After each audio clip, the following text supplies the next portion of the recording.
Hello everyone दोस्तों, कैसे हैं आप लोग। आज हमारा 1000 वीडियोस की सीरीज का 238 नंबर का वीडियो। फ्रेंड्स, आज जो मैंने क्वेश्चन लिया है मैट्रिक्स अलजेब्रा का, जो कि हमारे eigen value and eigen vector की जो सीरीज चल रही है। देखिए आज का हमारा क्वेश्चन क्या बोलता है। Find the eigen values and the corresponding eigen vectors of the matrix. हमारे पास में ए मैट्रिक्स दे दी गई है जिसका ऑर्डर क्या है, 3x3 की एक स्क्वायर मैट्रिक्स है ये। ओके, तो आइगन वैल्यूज निकालेंगे फर्स्ट ऑफ ऑल। तो देखिए स्टेप 1 क्या होगा, find eigen value by the help of characteristic equation. अब कैरेक्टरिस्टिक इक्वेशन क्या होती है, देखिए हमारे पास में जो ए मैट्रिक्स दी गई है जो कि हमारी स्क्वायर मैट्रिक्स है। सो ए माइनस लेमडा आई का जो डिटर्मिनेंट फॉर्म है इज इक्वल टू 0 जब हम करेंगे वो हमारी कहलाएगी कैरेक्टरिस्टिक इक्वेशन। ओके, अब देखिए यहाँ पे जो हमारा ए मैट्रिक्स का ऑर्डर है यानी कि 3x3 का हमारा स्क्वायर मैट्रिक्स है। ओके, इसी तरह से हमारे पास में जो आइडेंटिटी मैट्रिक्स है उसका भी ऑर्डर होगा 3x3। इट मीन्स यहाँ पे मैंने लिख दिया ए माइनस लेमडा आई को डिटर्मिनेंट फॉर्म में। एंड देन यहाँ से जब हम करेंगे इसको माइनस, तो यहाँ पे देखिए लेमडा केवल डायगोनल फॉर्म पे ही रहेगा जब हम अंदर मल्टीप्लाई कर लेंगे। तो यहाँ पे मेरे पास आ जाएगा 6 minus lambda, 3 minus lambda and again यहाँ पे 3 माइनस लेमडा, और बाकी की जो मेरे एलिमेंट्स है उनकी वैल्यूज एज इट इज रहेगी। ठीक है, तो देखिए यहां से अब मुझे परफॉर्म करना है एलिमेंट्री ऑपरेशंस, क्योंकि अपन डायरेक्ट भी सॉल्व कर सकते हैं डिटर्मिनेंट वैल्यू के लिए, बट यहाँ पे अगर आपको होप दिख रही है कि आप इसको सिंप्लीफाई करके देन इजीली सॉल्व कर सकते हो तो क्यों ना किया जाए। ठीक है, तो देखिए यहाँ पे मैंने जो C3 है हमारा, C3 में C3 प्लस C2 जब ऑपरेशन लगाया तो ये वाला मेरा जो है एलिमेंट ये 0 में कन्वर्ट हो गया है। ठीक है, इस कारण से यहाँ पे मेरे पास में 0 आ जाएगा एंड -1 प्लस 3 माइनस लेमडा यानी कि यहाँ पे आ जाएगा 2 minus lambda, as it is 3 minus lambda -1 मेरे पास आ जाएगा 2 माइनस लेमडा। ओके, तो यहाँ से देखिए अब जब मेरे पास में इस कॉलम में 2 माइनस लेमडा बन गया है तो मैंने 2 माइनस लेमडा को बाहर कॉमन ले लिया है, जिससे कि यहाँ पे मेरे पास में 1 एंड 1 रिमेनिंग रह गया है। ओके, सो देखिए हमारा जो नेक्स्ट रॉ एलिमेंट्री ऑपरेशन होगा वो क्या हो सकता है, क्योंकि यहाँ पे 1 दिख रहा है तो इस 1 को इस 1 के हेल्प से मैं 0 में कन्वर्ट कर सकता हूँ। इट मीन्स R2 में मुझे रॉ एलिमेंट्री ऑपरेशन परफॉर्म करना है, क्या R2 माइनस में R3, तो यहाँ पे मेरे पास में 0 बन जाएगा और बाकी के भी एलिमेंट्स जो है इसी के अकॉर्डिंग चेंज हो जाएंगे। ओके, अब देखिए यहाँ पे ये रॉ एलिमेंट्री ऑपरेशंस लगाने से मेरी जो ये कॉलम है ये पूरी की पूरी 2 एलिमेंट्स 0 में कन्वर्ट हो चुकी है। इट मीन्स अब अगर हम C3 के अक्रॉस इसकी डिटर्मिनेंट वैल्यू निकालते हैं तो मुझे केवल 1 वैल्यू के अक्रॉस ही देखना पड़ेगा, बाकी की 2 एलिमेंट्स तो मेरे पास में ऑलरेडी 0 हो चुकी है ना। तो जब मैं 1 के अक्रॉस देखूंगा तो यहाँ पे इस कॉलम को छोड़ेंगे, इस रो को छोड़ेंगे एंड देन जो मेरे पास में रिमेनिंग रहा है इनके क्रॉस मल्टीप्लीकेशन को माइनस करना है। ओके, तो 2 माइनस लेमडा जो मेरा बाहर था 1, 6 minus lambda multiplication 4 minus lambda and minus में आ जाएगा मेरे पास 8। ओके, अब यहाँ से देखिए आफ्टर सिंप्लीफिकेशन मेरे पास में जो क्वाड्रेटिक इक्वेशन मिली है वो मिली है lambda square minus 10 lambda plus में 16, जिसके हम जब फैक्टर्स करेंगे तो मेरे पास में आ जाएगा lambda -8 lambda -2 and 2 minus lambda जो मेरा कि पहले से बाहर था। तो यहाँ पे जब हम इन तीनों को सेपरेटली इक्वेट करेंगे 0 की तो मेरे पास में लेमडा की वैल्यूज निकल के आ जाएगी 2, 2, 8, जहाँ पे मेरे पास में दो वैल्यूज तो सेम ही है यानी कि 2 हमारे पास में 2 टाइम्स है। ओके, एंड यहाँ पे अब हम कह सकते हैं कि डिस्टिंक्ट जो हमारे पास वैल्यूज आई है वो 2 आई है। ओके, अब आइगन वैल्यूज को ही आप लेटेंट रूट्स भी नाम से जानते हैं, प्रॉपर वैल्यूज के नाम से जानते हैं और कैरेक्टरिस्टिक रूट्स के नाम से भी जानते हैं। ओके, तो हमारी जो ए मैट्रिक्स थी उसकी आइगन वैल्यूज निकल के आ चुकी है। सो स्टेप 2 में हम क्या करेंगे कि आइगन वैल्यूज निकालने के बाद में जो प्रत्येक हमारी आइगन वैल्यू निकली है इस आइगन वैल्यू के करस्पॉन्डिंग हमें आइगन वेक्टर्स की वैल्यू निकालनी है। Okay, so first of all हम बात करते हैं eigen vector corresponding to the eigen value of 2।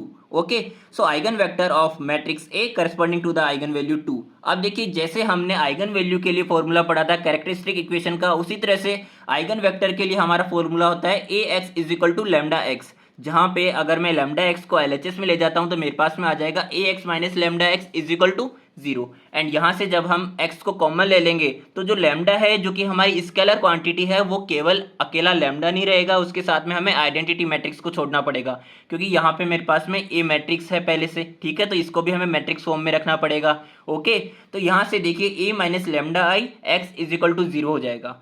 अब यहाँ से देखिए जो हमारी ए मैट्रिक्स थी और माइनस में लेमडा आई जो हमारी 3x3 की स्क्वायर मैट्रिक्स है identity matrix. Okay, and x हमारा बाहर हो जाएगा कॉमन इज इक्वल टू 0। अब इसको मैंने इक्वेशन ए नाम दे दिया है क्योंकि जब आपने लेमडा इज इक्वल टू 2 के करस्पॉन्डिंग आइगन वेक्टर्स निकाला है तो आपको लेमडा इज इक्वल टू 8 के करस्पॉन्डिंग भी निकालना है इसी तरह से। तो आपको बार बार ये सारे स्टेप्स परफॉर्म नहीं करना है, आपको डायरेक्ट इक्वेशन ए के हेल्प से यहाँ से स्टार्ट करना है, जब आप नेक्स्ट आइगन वेक्टर निकालेंगे तब। ओके, सो यहाँ पे बात करते हैं अभी के लिए लैम्डा इज इक्वल टू 2 के लिए आइगन वेक्टर की।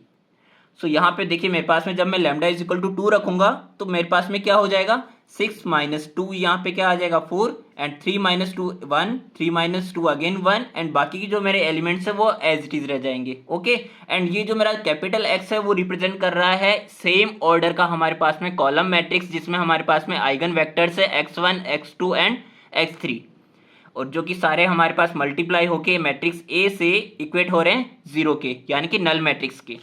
सो यहाँ से भी हमें करस्पॉन्डिंग रो को करस्पॉन्डिंग कॉलम के साथ मल्टीप्लाई करके इक्वेट करना रहता है 0 के, बट आपको यहाँ पे first of all row elementary operations perform करके इसको सिंप्लीफाई कर लेना है। ठीक है, so row elementary operations perform हम इसलिए कर रहे हैं ताकि हमारी जो ये ए मैट्रिक्स है, इस ए मैट्रिक्स को हम एक्लॉन फॉर्म में कन्वर्ट कर सकें एंड देन रैंक डिटरमाइन कर सकें। अब हम यहाँ पे रैंक क्यों निकालना चाह रहे हैं ये मैं आपको बाद में बताऊंगा। फर्स्ट ऑफ ऑल जानते हैं रैंक कैसे निकालेंगे। ओके, तो देखिए यहाँ पे जो मेरा R1 है, इस R1 में जो मेरा एज का एलिमेंट है 4, इसको मैं 0 में कन्वर्ट कर सकता हूँ बाय द हेल्प ऑफ -2, क्योंकि यहाँ पे जो हमारा -2 है उसको अगर मैं 2 से मल्टीप्लाई करके 4 के साथ ऐड कर दूं तो यहाँ पे मेरे पास में 4 -4 मेरे पास 0 हो जाएगा। ओके, और इसी के अकॉर्डिंग हमारे जो अदर एलिमेंट्स है वो भी चेंज हो जाएंगे R1 के। और एज इट इज अगर मैं R3 में भी सेम इसी तरह का एक रो एलिमेंट्री ऑपरेशन परफॉर्म करता हूं कि R3 प्लस में R2 कर दूं, यानी कि यहाँ पे -2 ऑलरेडी है तो R3 में 2 -2 मेरे पास में 0 हो जाएगा। ओके, एंड यहाँ पे -1 + 1 मेरे पास 0 हो जाएगा, एंड 1 -1 अगेन मेरे पास में 0 हो जाएगा। इट मीन्स मेरी पूरी R3 जो रो है वो पूरी की पूरी 0 में कन्वर्ट हो जाएगी। ओके, तो यहाँ से देखिए मेरे पास में R3 के साथ साथ R1 भी मेरे पास 0 में कन्वर्ट हो जाएगी। तो यहाँ से जब हम इसको कन्वर्ट करने जाएंगे एक्लॉन फॉर्म में, तो हमारे जो एक्लॉन फॉर्म है उसकी एक कंडीशन क्या बोलती है कि हमारी जो बॉटम रोज है उसमें maximum number of zeros present रहने चाहिए कंपेयर टू द अपर रोज। ठीक है, तो यहाँ पे इसी कंडीशन के तहत हमने जो R1 था उसको इंटरचेंज कर दिया है R2 से। तो यहाँ पे हमारी जो R1 है वो ऊपर चली जाएगी एंड R2 नीचे रह जाएगी। ओके, तो अब बात करते हैं एक्लॉन फॉर्म में जब हमारी कोफिशिएंट मैट्रिक्स कन्वर्ट हो चुकी है तो ये मेरे पास में रैंक क्या बोलती है, number of non zero rows in the echelon form. तो यहाँ पे number of non zero rows अगर मैं कोफिशिएंट मैट्रिक्स में देखूँ तो ओनली 1 है। इट मीन्स जो हमारी रैंक हो जाएगी कोफिशिएंट मैट्रिक्स की वो क्या हो जाएगी, 1 हो जाएगी। अब हम बात करते हैं कि हमने ये जो रैंक है ये क्यों निकाली है। जो हमारी लीनियरली इंडिपेंडेंट सॉल्यूशंस है उसका हमारा जो फॉर्मूला होता है वो क्या बोलता है, n-r। n-r में यहाँ पे n किसको रिप्रेजेंट करता है, नंबर ऑफ अननोन वेरिएबल्स को, एंड r हमारे पास रिप्रेजेंट करता है रैंक ऑफ कोफिशिएंट मैट्रिक्स को। इट मीन्स n की वैल्यू मेरे पास में 3 है एंड r की वैल्यू मेरे पास में निकल के आई है 1। तो यहाँ से लीनियरली इंडिपेंडेंट सॉल्यूशंस निकालने के लिए हमने n-r के फॉर्मूले में जो रैंक है उसकी वैल्यू निकालने के लिए हमने यहाँ पे रैंक का फॉर्मूला लगाया था। ओके, यहाँ पे हमने रैंक निकाली है तो यहाँ से मेरे पास में 3 - 1 आ जाएगा 2, और 2 जो है हमारा लीनियरली इंडिपेंडेंट सॉल्यूशंस 2 है। इट मीन्स हमारे पास में जो x1 x2 और x3 है इसमें से कोई भी जो 2 अननोन वेरिएबल्स है, इन 2 अननोन वेरिएबल्स को हमें मानना पड़ेगा आर्बिट्ररी कांस्टेंट। अब आर्बिट्ररी कांस्टेंट 2 को मानना पड़ेगा, वो 2 कोई से भी हो सकते हैं, कोई फिक्स नहीं है कि आप x1 को मानो x2 को मानो, आप मानो तो x2 x3 को मान सकते हो, x3 x1 को मान सकते हो। ठीक है, किसी को भी मान सकते हो, पर यहाँ पे जो हमारी कंडीशन रहेगी आर्बिट्ररी कांस्टेंट मानने की, इसमें देखिए हम जब स्टार्ट करेंगे कंसिडर करना वैल्यूज को वो करेंगे फ्रॉम द इनिशियल वैल्यूज, यानी कि आपको स्टार्ट करना है 0 1 -1 से। ओके, अब यहाँ पे बात करते हैं कि हमारे पास में जब हमने 0 1 -1 तो रख दिया, बट यहाँ पे जब हम रखेंगे, देखिए पहली चीज तो ये कि हमने x2 को 0 माना है एंड x3 को -1 माना है। आप चाहे तो x1 को 0 मान सकते हैं, x2 को -1 मान सकते हैं, आपकी मन करे वो वाली वैल्यू को आप कंसिडर करिए। ठीक है, अब पहली चीज तो यहाँ पे ये कि हमें यहाँ पे रिपीटेशन नहीं करना है, यानी कि मान के चलिए मैंने जब x2 को 0 मान लिया तो आप x1 को भी 0 मान लो, ये वाली कंडीशन यहाँ पे नहीं चलेगी। ठीक है, तो ये हमारे पास में 2 कंडीशंस है आर्बिट्ररी कांस्टेंट मानने के बाद में। ठीक है, तो जब हमने x1 और x2 को मान लिया तो हमारे पास में x3 की वैल्यू आ जाएगी निकल के। क्या आ जाएगी x3 की वैल्यू, यहाँ पे x1 हमारे पास में क्या आया -1, तो 2 मल्टीप्लीकेशन -1, एंड यहाँ पे हमारे पास में x2 हमारे पास क्या आया 0, एंड x3 मेरे पास में x3 रह जाएगा। सो x3 इज इक्वल टू आ जाएगा मेरे पास में 2। ओके, सो देखिए लास्ट पेज पे हमारे पास में जो x1 x2 और x3 की वैल्यूज आई थी वो आई है -1 0 एंड 2। अब यहाँ से मैं समराइज करके लिख सकता हूँ आइगन वेक्टर। आइगन वेक्टर की value corresponding to the eigen value हमने किसके लिए निकाली है, जब हमारे पास लैम्डा इज इक्वल टू 2 था। ओके, तो यहाँ से मेरे पास में x1 जो कि हमारे पास आइगन वेक्टर्स है, क्या क्या आ गए, -1, 0 और 2। ओके, सो ये हुआ हमारे पास में एक पार्ट कंप्लीट। अब सेकंड पार्ट में हमें जब again lambda is equal to 2 के लिए, जस्ट बिकॉज हमारा जो लैम्डा था, जो हमारी आइगन वैल्यू थी, वो रिपीट हो रही थी 2 टाइम्स, इसलिए यहाँ पे हम जब अगेन वही सब चीजें परफॉर्म करेंगे तो हमारे पास वही वैल्यूज निकल के आएगी, वही इक्वेशंस निकल के आएगी। तो हम अगेन सेम इक्वेशन को यूज में लेके यहाँ से स्टार्ट करेंगे। और जो कंडीशन थी, क्या कंडीशन थी वहां पे, कि हमें x1, x2 और x3 जो हमारे पास लीनियरली इंडिपेंडेंट सॉल्यूशंस आए थे, कितने आए थे, 2 आए थे, जहां पे हमें किसी भी 2 अननोन वेरिएबल्स को आर्बिट्ररी कांस्टेंट मानना था। ओके, तो यहाँ पे मैंने जो हमारा x2 था, जिसको हमने लास्ट पेज पे क्या माना था, 0 माना था, और x1 जिसको मैंने लास्ट पेज पे माना था -1। तो यहाँ पे मुझे अगेन जब रिपीटेशन नहीं करना है, जो हमारी कंडीशन है कि हमें रिपीटेशन को अवॉइड करते हुए इनकी वैल्यूज को कंसीडर करना है, तो हमने यहाँ पे x1 की वैल्यू को -1 ना मानते हुए 1 मान लिया है। Okay, to avoid repetition take x1 is equal to 1, जो कि मैंने यहाँ पे नोट में भी लिख दिया है। ओके, तो यहाँ पे जब मैंने x1 और x3 को मान लिया है, तो मेरे पास में x2 की वैल्यू निकल के आ जाएगी 2। ठीक है, और अगेन मैं रिपीट करता हूं कि आप किसी भी वैल्यू को अननोन वेरिएबल्स मान के स्टार्ट कर सकते हो, बट रिमाइंडर के लिए कि हमने जो वैल्यूज ऑलरेडी कंसीडर कर ली है लास्ट पेज पे, उन वैल्यूज को अगेन रिपीट नहीं करना है। ठीक है, एक्सक्लूडिंग 0। ओके, तो यहां से मेरे पास में लैम्डा इज इक्वल टू 2 के लिए जो आइगन वेक्टर्स निकल के आए हैं, उनकी वैल्यूज क्या क्या आई है, 1, 2 एंड 0। सो थर्ड पार्ट में देखिए, यहाँ पे अब हमें बात करना है, इसका जो आइगन वेक्टर निकालना था corresponding to the eigen value of lambda is equal to 8। Okay, अब जैसा कि मैंने कहा था कि हमें इक्वेशन ए से स्टार्ट करना है, हमें A X is equal to lambda X बार बार नहीं परफॉर्म करना। ओके, तो A X is equal to lambda X से जो हमारी इक्वेशन ए आई थी, उसमें देखिए हमने ए मैट्रिक्स माइनस में lambda I is equal to, और मल्टीप्लीकेशन में x इज इक्वल टू 0 के लिए लिख दिया है यहाँ पे, और लैम्डा इज इक्वल टू जब हमने 8 रखा तो यहाँ पे 6 - 8 मेरे पास में -2 हो जाएगा, 3 - 8 हो जाएगा -5, 3 - 8 अगेन -5 हो जाएगा, और बाकी के एलिमेंट्स एज इट इज रह जाएंगे। अब देखिए यहाँ पे जब हम करस्पॉन्डिंग रो को करस्पॉन्डिंग कॉलम के साथ मल्टीप्लाई करके इक्वेट करेंगे 0 के, तो हमारे पास अगेन वही सारी इक्वेशंस आ जाएगी जो कि हम सिस्टम ऑफ लीनियर इक्वेशंस में पढ़ते थे।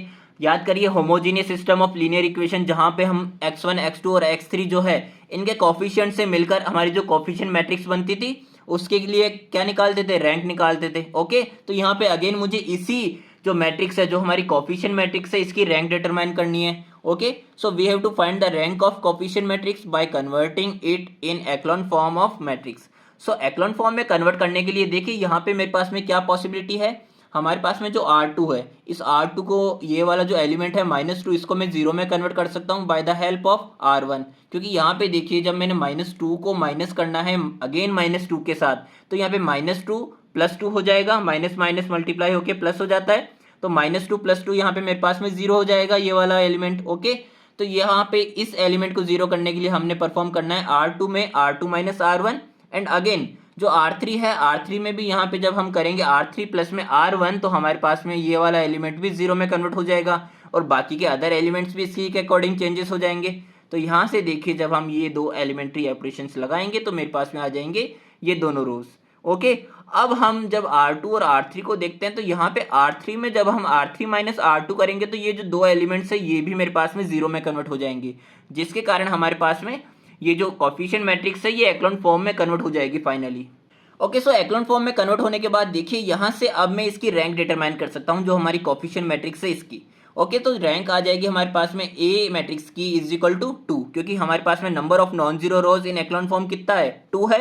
ओके, तो number of linearly independent solution मेरे पास में क्या आ जाएगा, n - r, इट मीन्स 3 - 2, तो 3 - 2 मेरे पास में 1 हो जाएगा। अब 1 आने का मतलब है कि we have to assign one variable as arbitrary constant. Okay, तो जब हमें किसी भी एक वेरिएबल को आर्बिट्ररी कांस्टेंट कंसीडर करना है, तो यहाँ पे जब हम करस्पॉन्डिंग रो को करस्पॉन्डिंग कॉलम के साथ मल्टीप्लाई करके इक्वेशंस डेराइव करेंगे, तो मेरे पास में देखिए क्या इक्वेशंस निकल के आएगी, -2x1 -2x2 प्लस में 2x3 is equal to 0, and again यहाँ से आ जाएगा -3x2 -3x3 is equal to 0, और अगेन यहाँ पे आप देखिए जब मेरे पास में इस इक्वेशन से मैं देखूंगा तो मेरे पास में x2 is equal to minus का x3 आ रहा है। ओके, तो x3 को अगर मैंने k कंसीडर कर लेना है, जो कि हमारा क्या है, ऑर्बिटरी कांस्टेंट है, तो यहाँ पे x3 को k कंसीडर करने से x2 की वैल्यू मेरे पास में माइनस के आ जाएगी। एंड अगेन जब मेरे पास में x2 एंड x3 की वैल्यूज आ चुकी है तो मैं x1 की वैल्यू को भी कंसीडर कर सकता हूँ।